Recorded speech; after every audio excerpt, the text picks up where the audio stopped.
தம்பி இப்போ எனக்கு வந்து இறால் கொண்டு வந்திருக்கான் பாருங்க. அது பாப்பா இது பாக்ஸில் இருக்குது, அதை ஓப்பன் பண்ணுறா.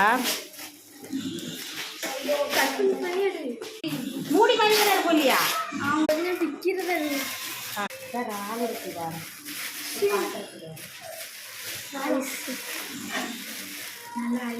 மல்லிகை உள்ள போட்டு நல்லா பேக் பண்ணி கொண்டு வந்திருக்கான் பாருங்க. இதுலேயும் தண்ணி கிடக்குச்சியா? கட் பண்ணிட்டியா பாருங்க.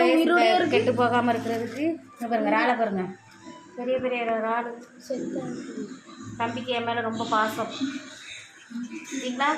அவன் எப்போது வந்தாலும் எனக்கு இது மறக்காமல் கொண்டு வந்துடுவான். தேங்க்யூ. எடுத்துறாங்க கட் பண்ணிடாத. புடி புடி ஓட ஓட புடி. வெத்தலை தான். இல்ல நானே தான் ஊனி வச்சா வந்துருமா குச்சி வச்சி 10ல் 1 வந்துரும்.